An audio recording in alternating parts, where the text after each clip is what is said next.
luscious gravy. Cranberry sauce. These are but a few of the core elements of a traditional Thanksgiving feast. And while filling our face holes full with bird flesh is important, very important, it's not all that's important. It's also that special time of year when we gather together friends and loved ones, when we stop and reflect on the many blessings that we've received. Most importantly, of course, we celebrate Thanksgiving to honor the memory of the late, great Charles Michael Givings, inventor of turkey. And despite all there is to be thankful for, the holidays can be pretty stressful. Things like the pitfalls of travel, or having to make a complex meal for others, or having a well-meaning yet ultimately incompetent friend around. It can be easy to lose sight of the meaning of the season. That's the case in today's featured episode of Saved by the Bell, the college years, which sees the gang struggle with the true meaning of what's important at the holidays.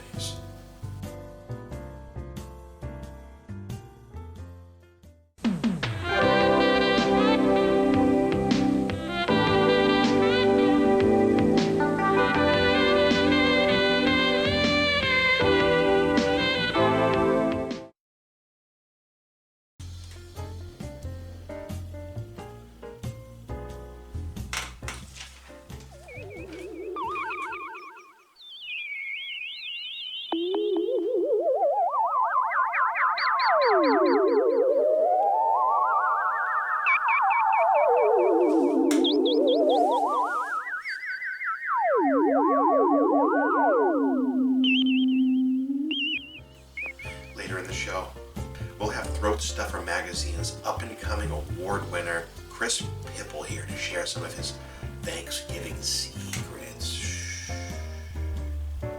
After that, we'll head back to the kitchen and learn how to make Chris's award-winning Potatoes Delaware, the perfect dish for a Thanksgiving meal. But first, our featured holiday episode.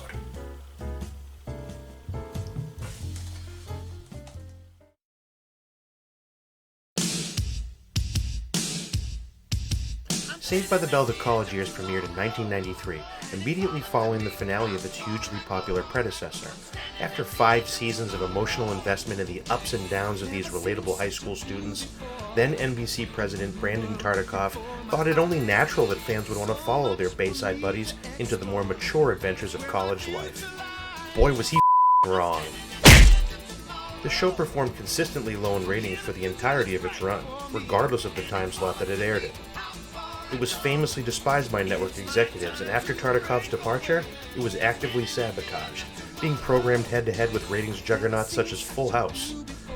And besides a few episodes delving into deeper, more serious material, it retained that cartoonish Saturday morning sense of humor, despite promises of a more adult take on the premise. The unfortunate result of these issues and many more was its unceremonious cancellation after only one 19-episode season. In spite of all that baggage, this show wasn't without its memorable, humorous moments, and along with the TV movie about Zack and Kelly's wedding, it serves as a mostly satisfying conclusion for the original cast and characters. In addition to the show's new setting, the fictional California University, there were also a batch of fresh new faces to chum around with Zack, Slater, Kelly, and Screech. First there was Leslie, the spoiled, rotten rich girl who can't seem to do anything for herself. She served as a fleeting love interest for Zack in early episodes, and then as a general annoyance to all for the remainder of the series. Next there's Alex, the outspoken, hyper-dramatic theater nerd and Slater's girlfriend.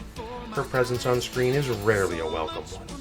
She lacks any sort of charm or charisma, and somehow seems to possess even less self-awareness than Screech, which is an impressive feat of ignorance. This typically results in her utterly humiliating herself, followed by Fran Drescher-esque whining. Well, I would rather spend Thanksgiving out here with the pod people than with you and your Uncle Manny and his bad toupees. Then there's Mike Rogers, the professional NFL player turned college RA for some reason. Mike was played by actual former NFL star turned actor Bob Golan. He's there to help the kids and keep things in line. He's a lovable lug, but prone to anger, and he seems to have a particular issue with Screech.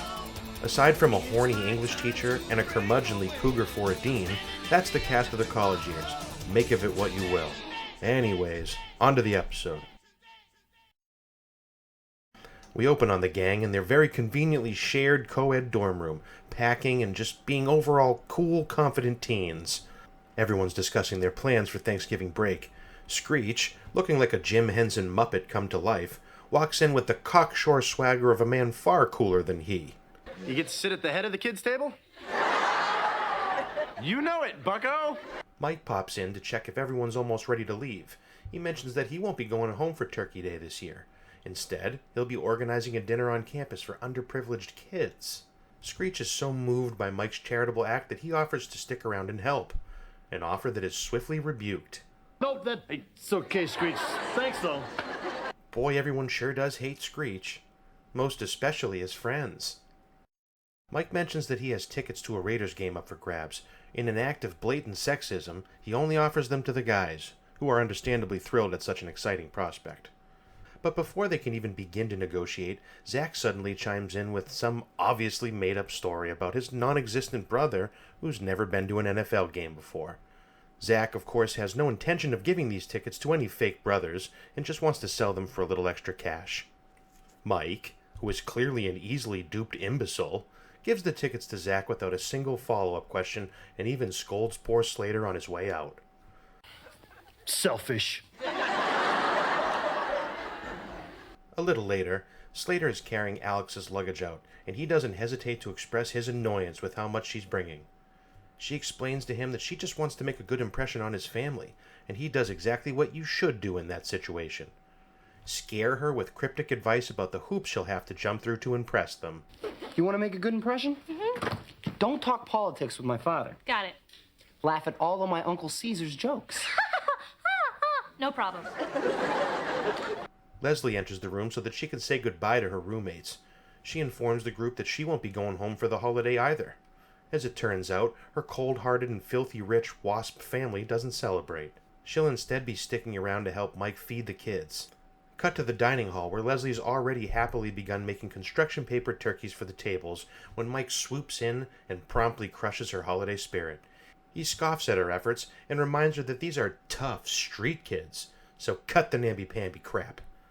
The guys come back in to get the keys from Mike, who's letting him use his truck for their little excursion.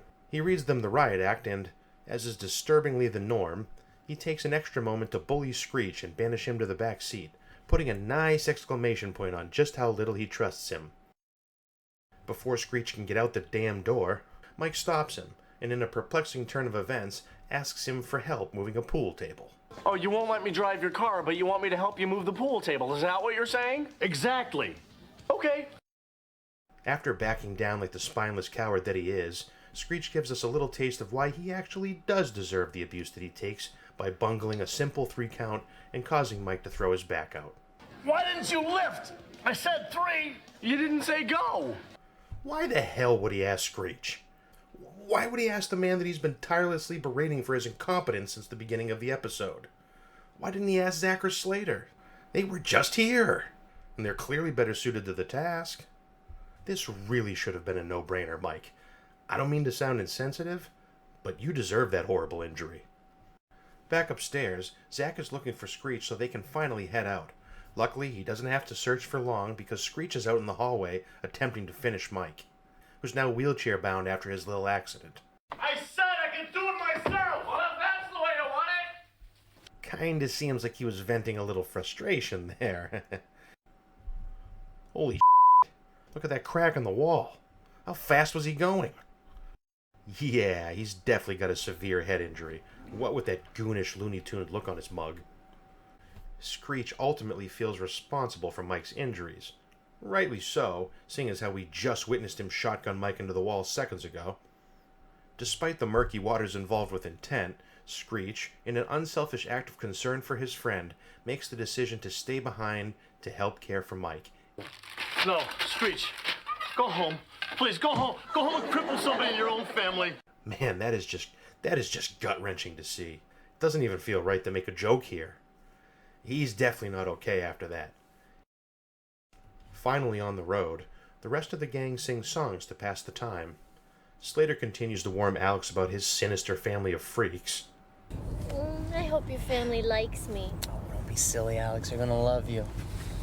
Just don't stare at Uncle Manny's toupee. Or else what, Slater? Or else what?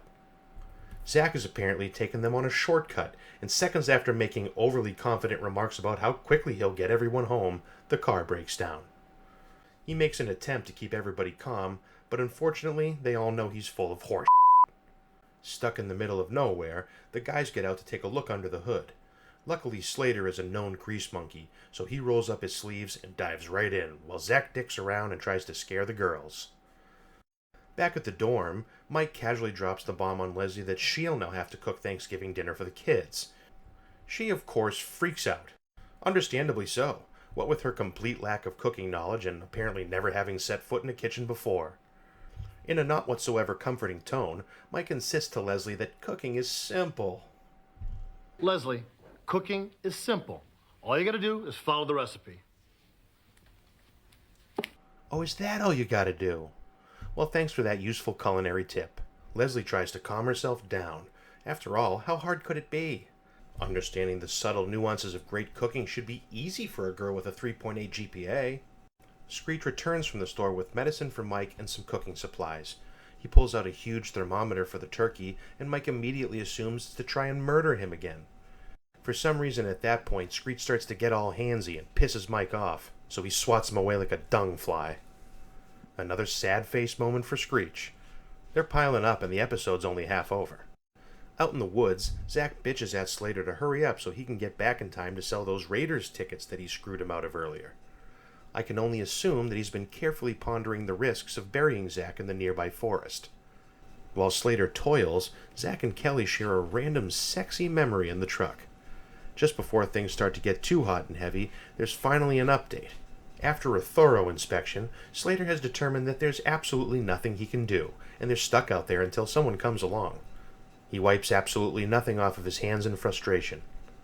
Alex starts to recall an episode of The Twilight Zone where a similar situation befalls William Shatner, and he gets abducted by pod people. Soon after, a car actually does show up, and the group quickly flags him down. But before they can get any of that much-needed help, Alex threatens them loudly, brandishing a fake gun, and scares them away. When questioned, she says she did it to protect them from the potential pod people, which is, of course, moronic. As you'd imagine, this goes over with the group like a lead balloon. Zack is the most vocal. I can't believe you! How stupid can you get? Harsh, but it was really, really stupid. Slater chimes in with this half-assed defense. Hey, that's my girlfriend. I don't care. That was really stupid. I know, but she's still my girlfriend. Pretty poor boyfriend etiquette there, but someone had to say it.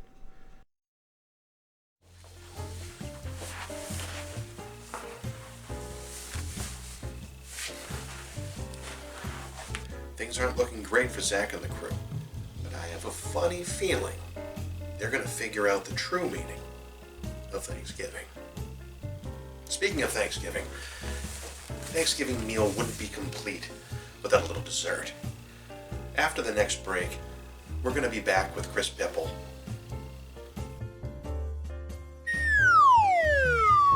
He's going to show us his famous nutmeg cinnamon sweet apple honey pumpkin pie. And it's going to be a recipe that you don't want to miss. Now, back to the episode.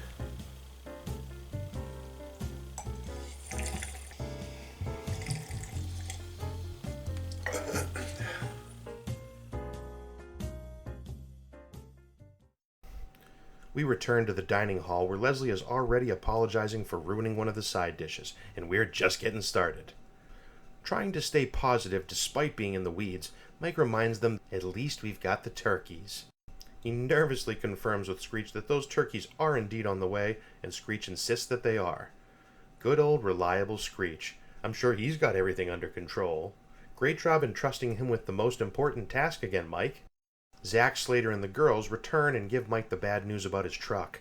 All the garages are closed because of the holiday, so it looks like they're going to be sticking around for dinner after all. Zack takes this chair from Kelly. Such a dick. Soon after, the turkeys arrive. In a tender moment, Mike tells the kids that, while it may not be the same as going home to see family, he's happy to have them all there for Thanksgiving dinner. His happiness, however, quickly turns to rage as he discovers that Screech changed his order from cooked turkeys to frozen turkeys in order to save him a few bucks. Leslie drops one of those butterballs to the ground from full height. A livid Mike, whose reactions to Screech's blunders are becoming increasingly unhinged and violent, not so subtly vents his frustration. Yes, I can hire a hitman to kill you. It takes a full day to defrost a turkey, you nitwit! As anyone with half a brain would know, turkeys can't defrost fast enough for a dinner that's 30 minutes away, so now they have to find a solution, and fast. Just to add a bit more pressure to an already overloaded powder keg, those tough street kids arrive and they are ready to eat. Their jittery chaperone storms in after them with the body language of a 70s pimp. I don't know if he's just really hungry or really happy to pawn the kids off on someone else for a few hours, but he's giving off some strange energy here. He thanks Mike for hosting the event and reminds him one more time just how hungry they all are. Everyone is back in the kitchen brainstorming and trying to find a solution to Screech's latest flub. Screech is full of unwarranted optimism about the situation and comes up with a genius idea to thaw the turkeys. Hold on. Screech. What are you doing to that turkey?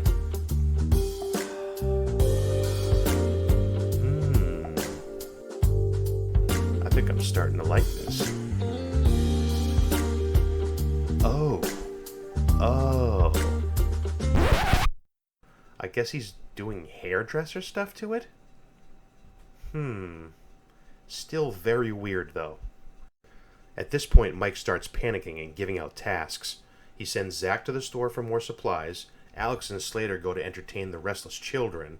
Kelly and Leslie continue to do prep work, and Screech just leaves to go do Screech stuff, which could be any manner of various bumbling idiocies. Out in the dining hall, Alex struggles to connect with the tough street kids. Tone deaf as ever, she tries to entertain them with community theater and Simon Says. One of the young thugs really lets her have it. Simon Says, get a life, lady.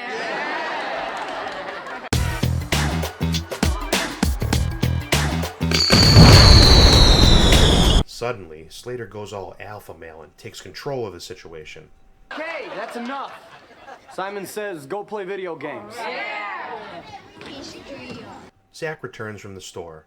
Apparently there weren't many open on the holiday. Go figure. He of course brought back nothing of any use, wasting everyone's time and money as per usual. Screech also returns to everyone's chagrin. He mentions that he saw a camera crew on his way in. Marv Albert is here to do a feel-good piece on the dinner Mike's organized for those incredibly tough and incredibly street-smart kids.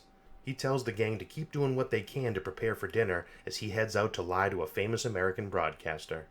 Mike stutters and mumbles his way through the interview as he tries desperately to hide the fact that there is, in fact, no dinner to be had. He'd almost gotten away with it when Screech suddenly enters the room with dinner? He opens the dinner tray to reveal a smallish pile of unpleasant-looking turkey Slim Jims. Oh, yeah! Oh, yeah. Ooh, yeah! Marv in particular seems confused and a little disgusted by what he's seeing. He finally gets the picture and realizes what a horrible mistake he's made. He throws back to the football game and we all get to marinate in mutual shame. The mortified look on Mike's face is worth 1,000 words. Defeated and dejected, everyone sits in uncomfortable silence, reluctantly nibbling on their vile turkey log. Just when it seemed like all hope was lost, something strange happened. Yes, indeed something very strange and highly improbable did happen. Celebrities of the day start showing up to the school with gifts of food for Mike's Thanksgiving dinner. In fact, a string of then-current NBC stars all begin to arrive at the exact same time. Network synergy or Thanksgiving miracle? We'll never know. First to arrive is John Brandis, fresh off the debut of his hit underwater sci-fi drama Sequest. Next is sitcom veteran Marsha Warfield, followed by Jenna Von Oy from Blossom. Kelly acts like a deranged groupie as each celeb walks in, and doesn't even seem the slightest bit embarrassed by it. For some reason, they all address Mike as if they were old drinking buddies. Everyone explains that they'd seen what happened on TV and wanted to stop by to help out. They're even going to stay and eat dinner, despite the fact that it really doesn't look like they brought enough food to feed a gathering of this size. With all the surprise guests showing up, Leslie wonders aloud, who's going to be next? Tom Cruise? No. It's someone much better than that weirdo. It's their old high school principal, Mr. Belding. It's actually a very nice moment and my favorite cameo of the episode. He seems genuinely happy to see his old students. He gets in one of his classic catchphrases and ends up giving Zack a little PTSD. Hey, what is going on here? Listen, whatever it was, I didn't do it. Relax, Zack. Man, I love that laugh. He starts to give a heartfelt speech about the spirit of giving before being completely distracted by the hot celebrity Tail sitting at the table. Whoa! Is that Six from Blossom? Mike thanks everyone for their generosity, and then Kelly stands up to say a few words about the importance of family. Thanksgiving dinner was saved, sort of, and they all sit down to enjoy a delicious meal together. Oh, and Brian Austin Green shows up late with a far too small plate of cranberry sauce. In the final scene, Zack pulls Kelly away from the dinner to tell her something important. He's been trying to get himself a plane ticket home ever since the truck broke down, and in a confusing twist, he generously gives the ticket to Kelly so that she can go home and be with her family. Kelly is slightly baffled, but ultimately overwhelmed by Zack's gesture, and she thanks him with a kiss. Yes, despite an entire episode of him being selfish, insulting, spiteful, lazy, rude, and an overall useless, unapologetic jerk, Kelly, the enabler, allows him to redeem himself with a single act, ensuring that he will never, ever change for the better. The end. Happy Thanksgiving. Well, how about that? With a little luck and a little help from news-watching celebrities, Thanksgiving was saved. Oh. Looks like my own Thanksgiving meal is ready. It's been a pleasure. Happy Thanksgiving to all, and to all a good meal.